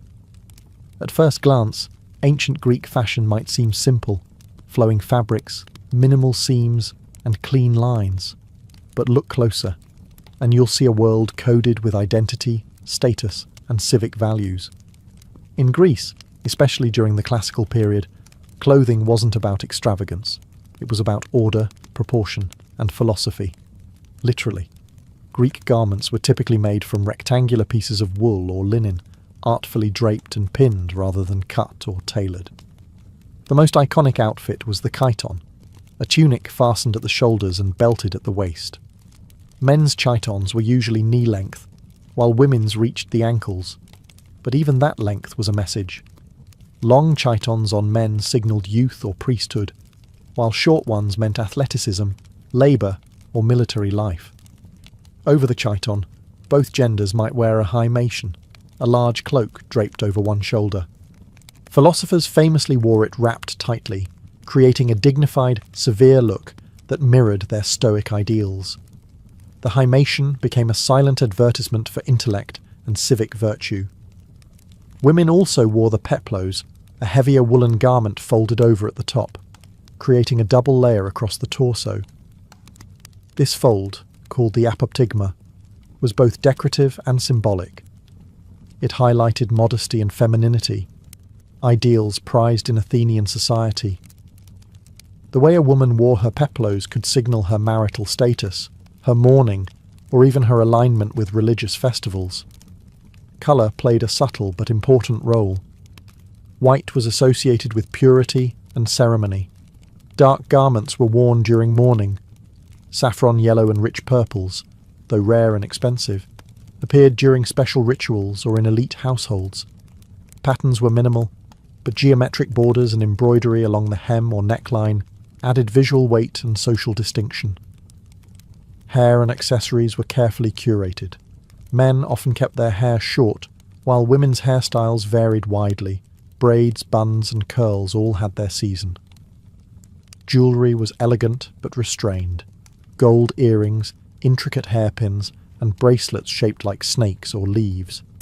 Shoes were optional. Many Greeks went barefoot at home or during ritual events. When they did wear footwear, it was typically simple leather sandals or soft boots. Form met function. Greek fashion was elegance through discipline. In a society obsessed with balance and virtue, the drape of a tunic or the tie of a sash wasn't just aesthetic. It was a reflection of how one lived, thought, and contributed to the polis. If the Greeks used fashion to express ideals, the Romans used it to display dominance. Roman clothing was bold, regulated, and highly symbolic, designed to reflect the empire's strict social hierarchy and its love for spectacle and control. What you wore in Rome wasn't just a personal choice, it was often a legal requirement. The most iconic Roman garment was the toga, and it wasn't for comfort. Reserved for Roman male citizens only, especially the elite, the toga was a massive semicircular woolen cloth draped intricately over the body. It required practice, or a personal slave, to wear properly. The colour, size, and decorative stripe of your toga immediately signalled your status. A toga virilis, plain and white, was worn by adult male citizens. A toga praetexta with a purple border was for magistrates and high-ranking boys. The fully purple toga picta, embellished with gold, was reserved for generals in triumphal processions and, eventually, emperors. To wear the wrong toga could result in public disgrace, or worse. Underneath, men wore a tunica, a simpler knee-length garment belted at the waist. Slaves wore rough, undyed tunics. Freedmen might wear striped versions to distinguish their new, albeit limited, status. Senators had a purple stripe called a latus clavus down the front. Fashion in Rome wasn't about individualism, it was about knowing your place. Roman women, meanwhile, wore the stola, a long flowing dress often paired with the palla, a shawl that could cover the head in public. Respectable matrons wore distinct stolae as a badge of their chastity and virtue. Prostitutes, by contrast, were banned from wearing them, a literal fashion divide between dignity and disgrace. Jewellery was abundant, especially among women. Rings, necklaces, fibulae, brooches, and earrings were not just decorations. They were currency, status markers, and political gifts.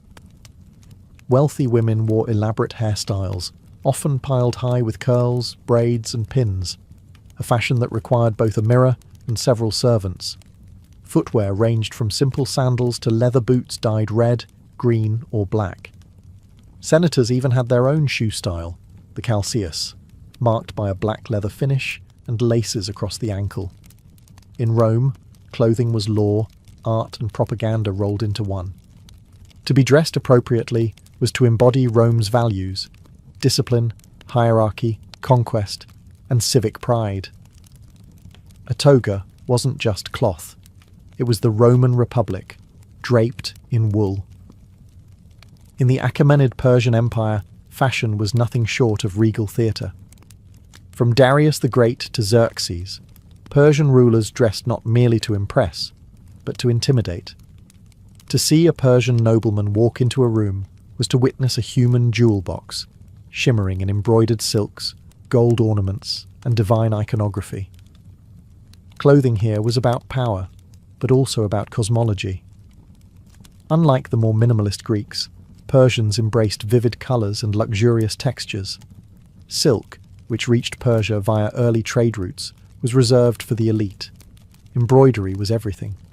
Tunics and robes were heavily decorated with gold thread, mythical animal motifs, and elaborate patterns symbolising fertility, protection, and divine favour. The more detailed your garment, the higher your position. and the closer your aura was to the king. Men typically wore long-sleeved tunics with trousers underneath, innovative for the time. Unlike other ancient societies where robes dominated, Persians adopted fitted pants for both practicality and fashion. It was revolutionary, and would later influence Greek, Roman, and even medieval dress. A wide, ornate belt often cinched the tunic at the waist, while layered cloaks draped across the shoulders added weight and formality. Women's fashion was equally refined, though more modest by design. Long dresses with fitted bodices and multiple layers of fabric were common, along with wide sleeves and veils. Jewellery was abundant: gold necklaces, gemstone bracelets, and intricately carved rings. Perfume and cosmetics also featured heavily. Women wore rouge, kohl eyeliner, and scented oils stored in elegant alabaster jars. Headgear was critical. The tiara, or kidaris, a tall, pointed headdress, often decorated with pearls or embroidery, was a signature of Persian royalty. Even lower-ranked courtiers wore embroidered caps or turbans as a sign of affiliation and loyalty to the king. The more elaborate your headgear, the closer you were to the throne. Colours had meaning too. Deep blues and purples were reserved for royalty and high nobility. White represented purity and was often worn by priests during sacred rituals. Red and gold were symbols of fire, the sacred element of Zoroastrianism, Persia's dominant faith. Persian fashion was never accidental. Every fold, every gem, every stitched griffin or lion carried a message. The cosmos is ordered, the king is divine, and you, based on your clothes, better know your place in it. In ancient India, fashion was an art form tied intimately to religion, climate, and cosmic balance. From the Vedic period through the Maurya and Gupta empires, Indian clothing reflected a deep philosophical worldview, where texture, colour, and drapery were not just aesthetic, but sacred. The cornerstone of ancient Indian fashion was unstitched cloth. Instead of tailoring, garments were wrapped, folded, and draped in a variety of regional and symbolic styles. This wasn't a shortcut, it was a principle. In Hindu belief, stitching was sometimes considered impure for ritual wear, so flowing fabrics became the canvas of self-expression and spiritual identity.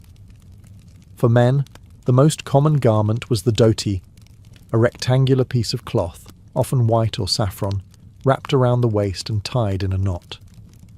It could be formal or casual, and the style of folding differed by region and caste. Priests, for example, wore it in specific ritual folds that aligned with religious ceremonies. Women wore the sari, still famous today, but in ancient times it looked quite different. It was usually a single piece of cloth up to 9 yards long, wrapped around the waist with one end, the palu draped over the shoulder or head. It left the midriff bare, not as a fashion statement, but as a gesture of fertility and cosmic openness. In many temples, goddesses were adorned in this exact style, reflecting the sacred femininity of the land. The choli, the blouse worn under a sari, emerged later in history. In earlier periods, upper body coverings varied greatly depending on social norms and climate. In some areas, especially in southern India, women wore the sari without a blouse at all, while in colder regions, shawls and veils were added. Textiles were India's pride. Cotton was first cultivated here, and Indian weavers mastered techniques like block printing, resist dyeing, and fine spinning. The muslin of Bengal was so delicate it was called woven air. Silk, too, was a staple of royal and sacred attire, especially in Buddhist and Jain traditions. Jewellery was worn by all classes: necklaces, bangles, anklets, nose rings. Each piece had astrological, spiritual, or marital meaning. Even children wore talismans to ward off evil. In ancient India, fashion was not bound by fast-changing trends. It was a living philosophy, soft, unstitched, layered in meaning, and always attuned to the divine. In ancient China, fashion was far more than decoration. It was a living system of ethics, cosmology, and imperial order. Whether during the Shang, Zhou, or Han dynasties, what you wore was a reflection of your social role, your harmony with the universe, and your relationship to the emperor. The most iconic garment in early Chinese history was the hanfu, a flowing robe with wide sleeves, a crossed collar, and a sash at the waist. It wasn't just a fashion staple. It was a visual embodiment of Confucian ideals. Modesty, structure, and respect for hierarchy were sewn into every pleat. Men and women alike wore hanfu, but the details, colour, fabric, trim, and length, differed dramatically based on class, age, and occasion. Colours were strictly regulated. Under the Zhou dynasty, colour codes were established to align with the five elements philosophy: yellow for earth, centre; red for fire, south; blue-green for wood, east; white for metal, west; and black for water, north. Yellow was especially sacred, reserved for the emperor alone. To wear it as a commoner was a direct insult to the throne. Layering was key. Nobles and scholars wore multiple robes atop one another, not just for warmth or beauty, but as a symbol of refinement. The more layers, the more elevated your rank. Peasants, by contrast, wore simple tunics made of hemp or coarse wool, belted at the waist, with trousers or leggings. Silk was strictly the domain of the upper class, until its production expanded centuries later.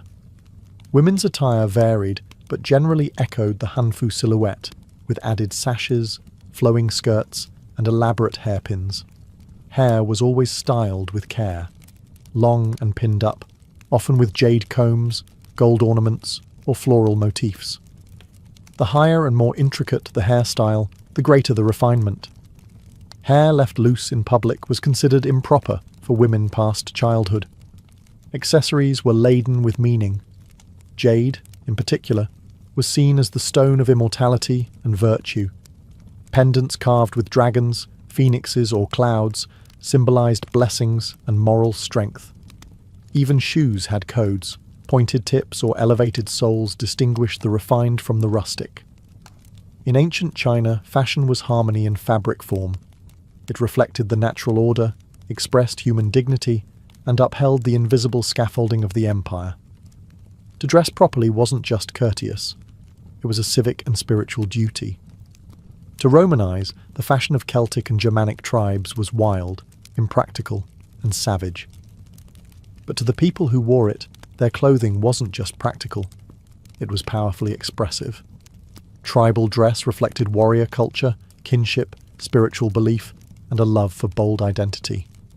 Where Mediterranean fashion emphasized order and hierarchy, the so-called barbarians leaned into individuality and flair. Let's start with the Celts. Spread across Gaul, the British Isles, and parts of Central Europe, Celtic men and women wore brightly coloured woolen garments, often dyed with natural pigments from plants and minerals. Patterns were a big deal. Plaids and checks weren't just decorative, they were tribal identifiers. Each region or clan had its preferred style, centuries before Scotland's tartan system developed. Men typically wore long-sleeved tunics, belted at the waist, with trousers known as bracca, a radical departure from the robe-based attire of Rome or Greece. These trousers were warm, flexible, and ideal for horseback riding and combat. Warriors often went shirtless into battle, covered in tattoos or blue war paint made from woad, a nod to both intimidation and sacred ritual. Celtic women wore layered dresses or skirts with shawls or cloaks fastened by elaborate brooches, called fibulae. Jewellery was worn in abundance. Thick neck rings called torques, bangles, spiral earrings, and amber beads. These items weren't just for show. They marked wealth, tribal role, and sometimes even mystical protection. Hair was another statement. Both men and women braided or coiled their hair, sometimes bleaching it with lime for dramatic effect. Long, styled moustaches and beards were favoured by men, especially among warriors and chieftains. Meanwhile, Germanic tribes, from the Goths to the Saxons, had similar clothing strategies. Tunics, wool cloaks, and layered furs dominated their wardrobes. Animal hides, often worn as capes or trimmed with teeth and claws, were both status symbols and talismans. Metalwork on belts, clasps, and weapons often featured motifs of wolves, boars, and eagles, creatures believed to hold spiritual power. Though dismissed as uncivilized by Roman historians, these tribal fashions were deeply meaningful. They emphasized mobility, identity, and a spiritual connection to the land and ancestors. In a world of constant migration and warfare, what you wore was your flag, your shield, and your mythology, stitched into wool, leather, and bone. By the time the Roman Empire evolved into the Byzantine Empire, fashion had become something altogether different, a fusion of Roman authority, Eastern luxury, and Christian symbolism.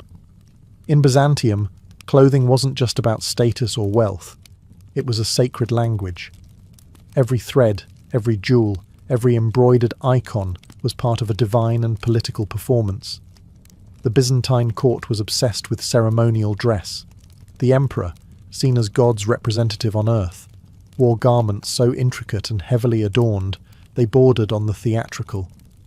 His robes, known as the lauros, were long jewel-studded bands wrapped elaborately around the body. Gold thread was common. Pearls, sapphires, and garnets were stitched directly into the fabric. To see the emperor was to behold a living icon. Colour was strictly regulated. Purple, dyed from the rare murex snail, was the exclusive right of the imperial family. Anyone else caught wearing it could face severe punishment. Even small accents of purple on robes or shoes indicated a connection to the throne. Senators, clergy, and generals had their own colour codes and uniform-like outfits for ceremonies. Byzantine fashion was layered and modest. Both men and women wore tunics called dalmatica, with wide sleeves and embroidered bands known as clavi running vertically down the front. Over these they wore cloaks like the chlamys, fastened with ornate brooches, often shaped like crosses or doves. These layers weren't just practical. They reflected religious values of humility and decorum. Women's fashion in Byzantium was both opulent and devout. Elite women wore long-sleeved robes with tight cuffs, heavily patterned silk fabrics, and elaborate head coverings. Veils and crowns signalled both piety and power. Jewellery was plentiful: heavy earrings, multi-strand necklaces, and golden belts adorned with religious icons and saints. Even their shoes were embroidered. Christianity influenced everything. Crosses, angels, and sacred inscriptions appeared on belts, pins, and borders of garments. Churches were filled with mosaics depicting saints and royalty in dazzling robes. Real fashion, immortalized in art. Even outside the palace, fashion mimicked the hierarchy. Merchants, scholars, monks, and servants all had clearly defined clothing styles. You didn't just dress for the weather, you dressed for your role in God's order. In Byzantium, fashion wasn't a choice. It was destiny, sanctified by scripture and stitched in silk. Your robe wasn't just a garment, it was your gospel. Before eyeglasses were invented, poor vision was a life sentence, often with serious consequences. If you were nearsighted, reading or fine craftsmanship became nearly impossible. If you were farsighted, sewing, carving, or copying manuscripts was a daily struggle. And yet, for most of human history, there was no solution, just quiet resignation. Ancient civilizations recognized vision problems, but they didn't have the means to fix them. The earliest written reference to impaired vision comes from ancient Egypt. Medical papyri from as early as 1500 BCE describe symptoms that sound a lot like presbyopia, age-related farsightedness. But treatment was largely magical or herbal. There's no evidence of any optical devices. The Greeks and Romans too understood that eyesight could decline with age. Seneca the Younger, in the 1st century CE, reportedly used a glass globe filled with water to magnify text. It worked like a crude magnifying lens, but it wasn't wearable. The first true magnifying lenses came from the Islamic Golden Age. Scholars in Baghdad and Cairo were experimenting with optics as early as the 9th century. The mathematician Alhazen, also known as Ibn al-Haytham, wrote the Book of Optics in the 11th century, laying the groundwork for the science of vision. He described how light enters the eye and how lenses could bend it. But again, there's no record of wearable lenses. Instead, ancient and medieval readers used what were known as reading stones, polished hemispheres of glass or crystal, placed directly over the text to enlarge it. These tools date back to around the 10th or 11th century in Europe and the Middle East. They were useful, but clunky. You had to press them against the page, and they only helped with one line at a time. The true revolution came in the late 13th century, in northern Italy, likely in the artisan hubs of Pisa or Venice. It was here that craftsmen began producing the first wearable eyeglasses, turning magnifying lenses from stationary tools into something portable and transformative. These early glasses weren't stylish, but they were revolutionary. For the first time in human history, failing eyesight didn't mean the end of a scholar's or artisan's career. The earliest eyeglasses were convex lenses designed to help with presbyopia, age-related farsightedness, which makes reading up close difficult. These were not mass-produced. Each pair was handcrafted by skilled glassmakers and mounted in simple frames made of wood, bone, leather, or metal. There were no temples. These lenses were balanced on the nose or pinched together, sometimes held by hand. The earliest written reference comes from 1306, when a Dominican friar named Giordano da Pisa famously told his congregation that it is not yet 20 years since there was found the art of making eyeglasses, so that one can read and do fine work. That places the invention somewhere around the 1280s. Venetian glassmakers, already masters of fine crystal, played a key role. Their work in Murano, an island dedicated to glassmaking, led to clearer, more uniform lenses. It wasn't long before eyeglasses became a quiet but vital tool for monks, copyists, and aging scholars. These early spectacles weren't personalized. There were no eye exams. Buyers simply tested out lenses to see which one helped the most. The concept of nearsightedness, myopia, wasn't fully understood yet, so lenses for distance vision wouldn't appear for another few centuries. Still, the cultural impact was enormous. In a society that valued literacy, learning, and religious scholarship, eyeglasses gave older individuals a second life. Monks could continue copying texts. Doctors could read anatomical diagrams. Artists could keep painting intricate details.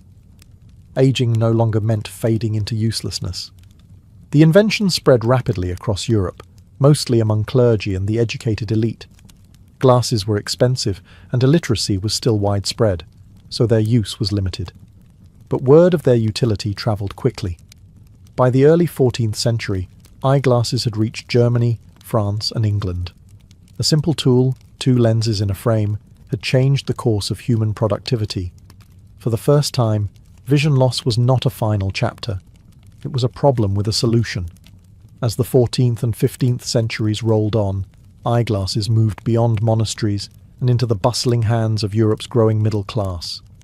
The invention of spectacles coincided with the rise of literacy, trade, and urban life.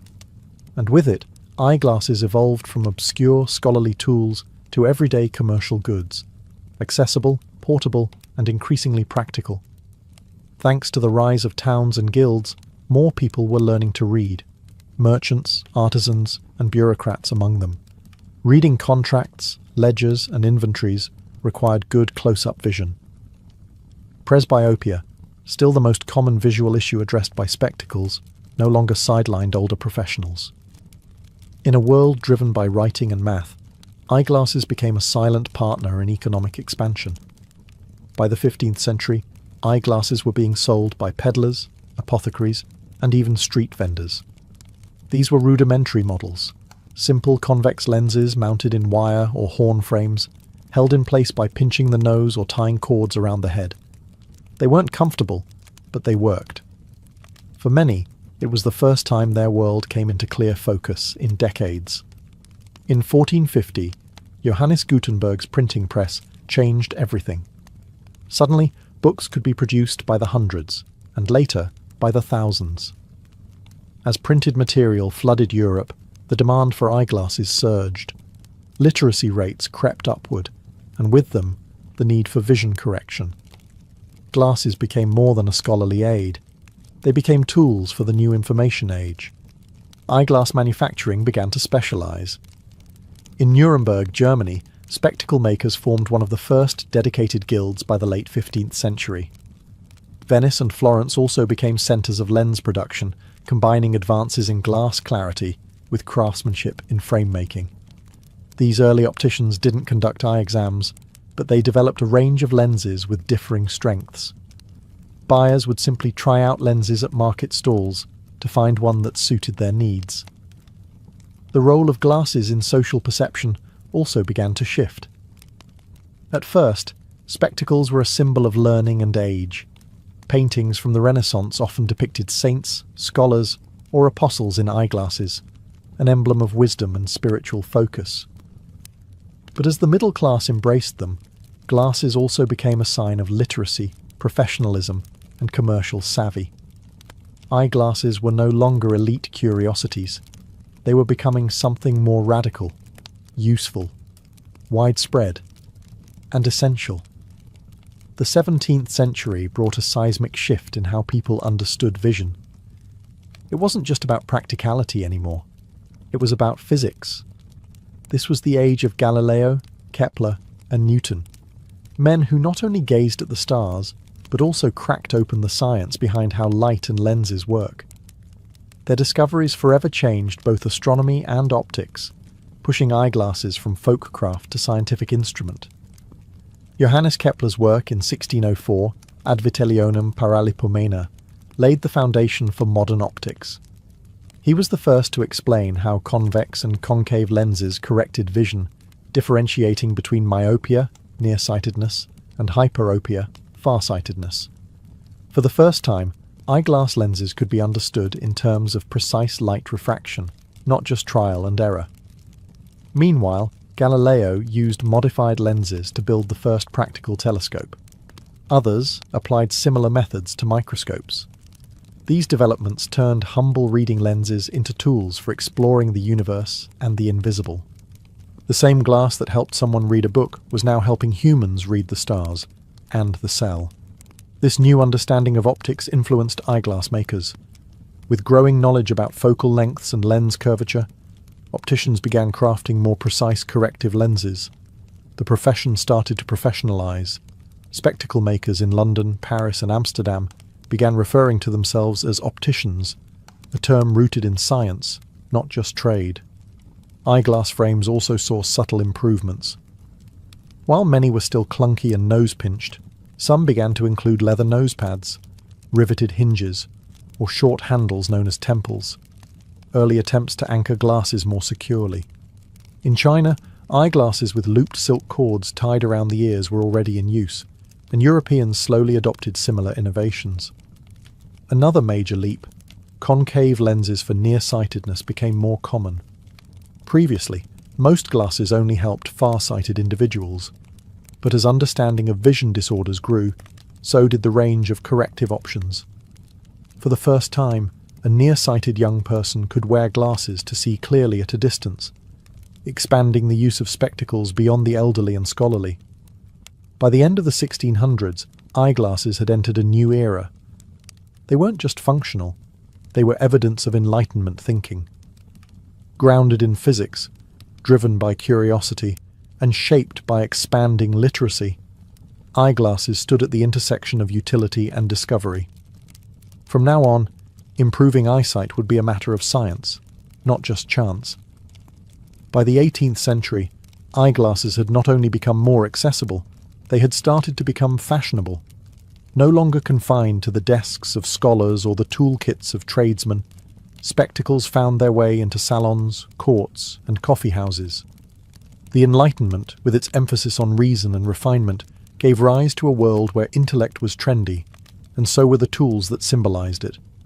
Frame design began to improve dramatically. Gone were the awkward nose-pinched contraptions of the Middle Ages. In their place came temple spectacles, glasses with arms that extended over the ears, similar to what we wear today. Invented around the 1720s, these arms made glasses far more stable and comfortable, especially for everyday use. They were sometimes hinged, sometimes made of flexible wire, and often wrapped in silk or ribbon for extra flair. Materials diversified. Frames were crafted from tortoiseshell, horn, silver, and even gold. The elite could commission custom spectacles, complete with engraving or jeweled accents. While function remained important, form was catching up, fast. Public figures helped normalize glasses. Benjamin Franklin, perhaps the most famous bespectacled man of the era, not only wore them, but revolutionized them. In the 1780s, he invented bifocals, cutting two different lenses in half and combining them into one frame so he wouldn't have to switch between reading and distance glasses. It was a practical innovation with lasting impact. At the same time, portable eyewear became popular. The quizzing glass, a single magnifying lens with a handle, became a fashionable accessory among the upper class, especially in Britain and France. People would wear them on a chain around the neck and use them at social gatherings, less for actual vision correction and more to make a statement of wit, wealth, or curiosity. Then came the lorgnette, a pair of spectacles with a handle, popular among aristocratic women. It could be elegantly flicked open and held up for reading or viewing opera performances. For many, it wasn't just about seeing clearly. It was about being seen. Eyeglasses in the 18th century had become markers of sophistication, intellect, and even flirtation. No longer a quiet sign of aging or infirmity, spectacles had joined the fashion world. They now framed more than eyes. They framed identity. The 19th century brought spectacles to the masses. With the rise of the Industrial Revolution came not just steam engines and factories, but a total transformation in how eyeglasses were made, sold, and worn. What had once been artisan-crafted accessories for the few became mass-produced necessities for the many. Before industrialization, glasses were mostly made by hand, one pair at a time. But new machinery allowed for the consistent production of lenses and frames on a large scale. Glass cutting, metal shaping, and lens grinding became faster and more precise. This meant more people could afford glasses, and more could finally see clearly. By the mid-1800s, eyeglasses were available in general stores and even by mail-order catalogue. You didn't need to visit an optician anymore. Instead, people would test pre-made lenses on their own, trying on different strengths until they found one that worked. While this was far from personalized eye care, it was a giant leap forward in accessibility. Frame styles also expanded. Steel, nickel, and celluloid, an early plastic, became popular materials, replacing more expensive horn or tortoiseshell. The classic pince-nez, a nose-clamping style with no temples, was trendy among both intellectuals and fashion-conscious gentlemen. Meanwhile, round wire-rimmed glasses, made famous later by figures like Gandhi and John Lennon, became a staple for professionals and students. For the first time, children's eyewear entered the market. As public education spread and literacy soared, so too did the need for vision correction among school-age kids. Teachers and parents began recognizing that struggling to read a blackboard or book might not mean laziness. It might just mean nearsightedness. Medical understanding of the eye also advanced. Ophthalmology became a formal field, and eye exams began to standardize. In 1862, German ophthalmologist Hermann Snellen created the Snellen chart, the familiar wall chart with rows of shrinking letters, revolutionizing how vision was measured. Meanwhile, glasses became more acceptable in public. In earlier centuries, many hid their need for spectacles out of embarrassment. But in the 19th century, wearing glasses became a sign of seriousness, education, and rising middle-class respectability. Glasses were practical, but also professional. By the dawn of the 20th century, the world was clearer than it had ever been. Glasses were everywhere, in classrooms, factories, courtrooms, and newspapers. Sight had become industrialized, and vision, for the first time in history, was mass-marketed. As the 20th century dawned, eyeglasses were no longer just corrective tools. They were a cultural force. This was the century where vision met identity, where fashion collided with science, and where spectacles became as personal as fingerprints. It was also the beginning of a technological arms race in optics, one that would define modern eye care. In the early 1900s, wire rim glasses remained popular, especially for intellectuals and professionals.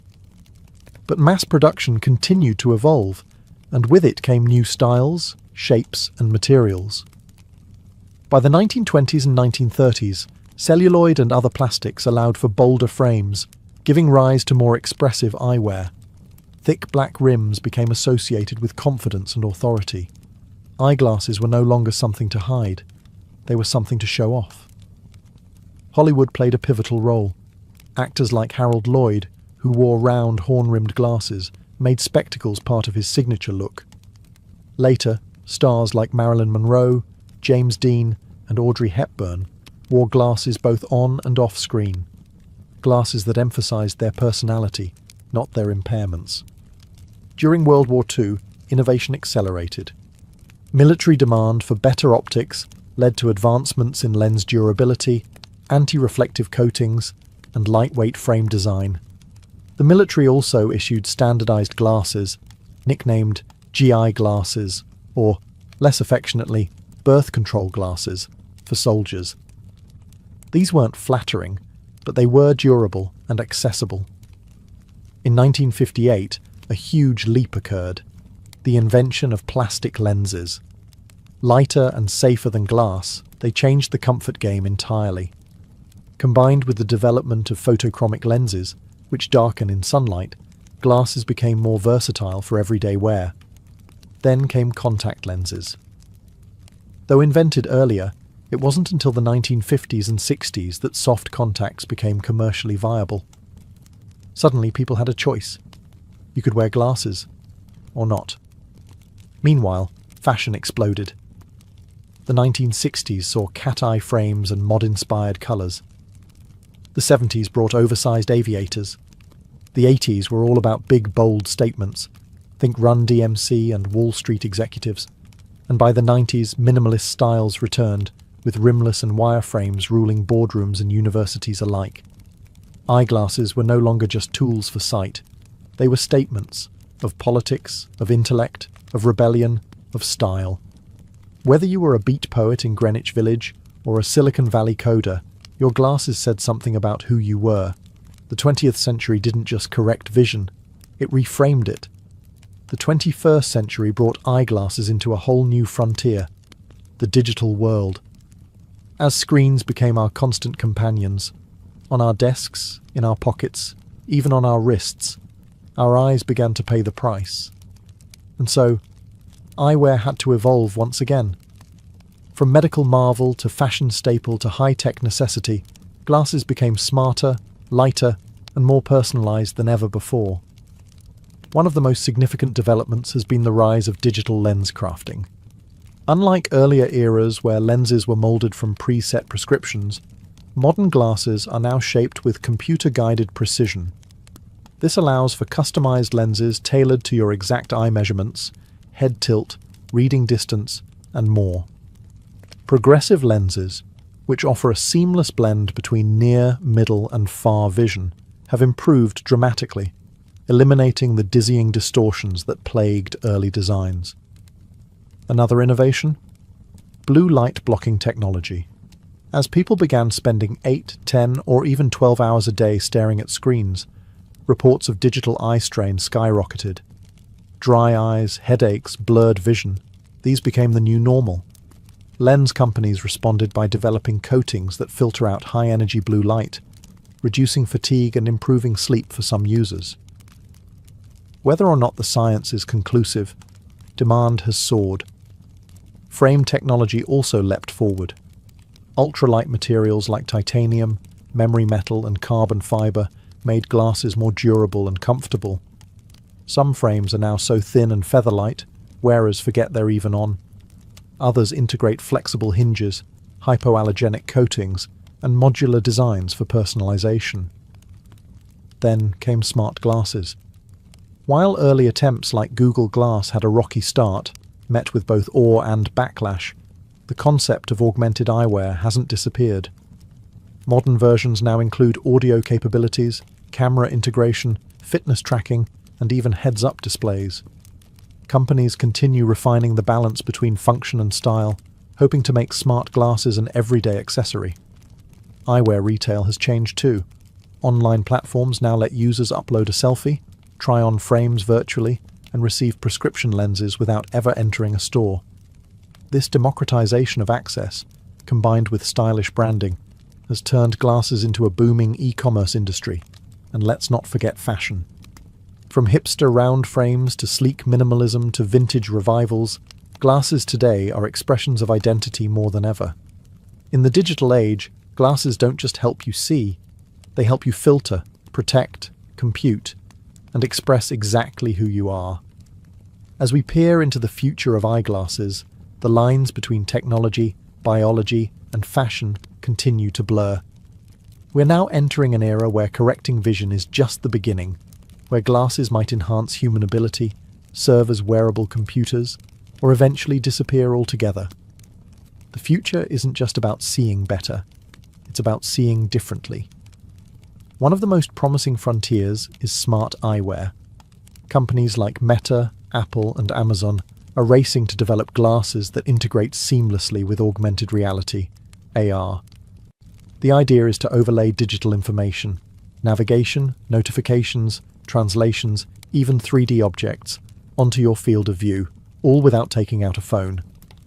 These devices aim to do what smartphones did for communication, make it instant, invisible, and immersive. At the same time, prescription lenses are getting even more advanced. Some companies are experimenting with adaptive lenses that adjust focal length automatically. No more bifocals, no more switching glasses. With liquid crystal or electrochromic technology, these lenses can respond to your gaze, lighting conditions, or visual needs in real time. Medical technology is also taking bold steps forward. Gene therapies and stem cell treatments for certain types of blindness are showing promise in early trials. Bionic eyes, once a science fiction fantasy, are already in development, with retinal implants and brain-computer interfaces aiming to restore partial vision to the blind. If these technologies mature, eyeglasses might shift from corrective tools to transitional devices, eventually replaced by internal or neural solutions. But the humble eyeglass frame isn't going away just yet. In fact, fashion continues to keep glasses relevant, even as they become more high-tech. Designers are blending tradition with futurism. 3D printed frames, recycled materials, modular designs, and customizable colors are all keeping glasses personal and wearable. Meanwhile, virtual reality headsets, once bulky and awkward, are slimming down, borrowing heavily from optical science to create immersive experiences in sleek, goggle-like form. These too, in a sense, are the spiritual successors of the lens. What started as a monk's reading aid in 13th century Italy has now become a gateway to digital worlds, a medical marvel, and a cultural icon.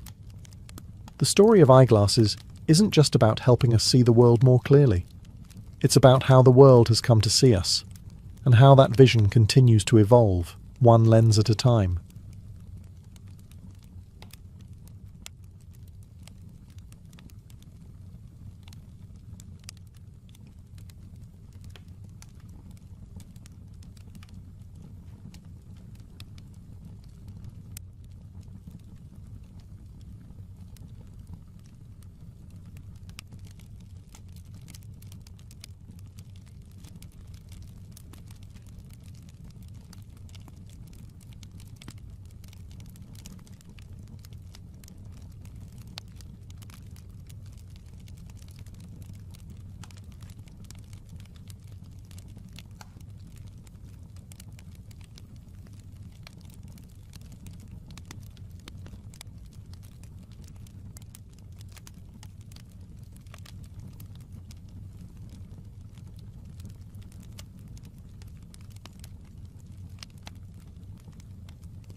Welcome, weary traveller, to a journey through the sands of time.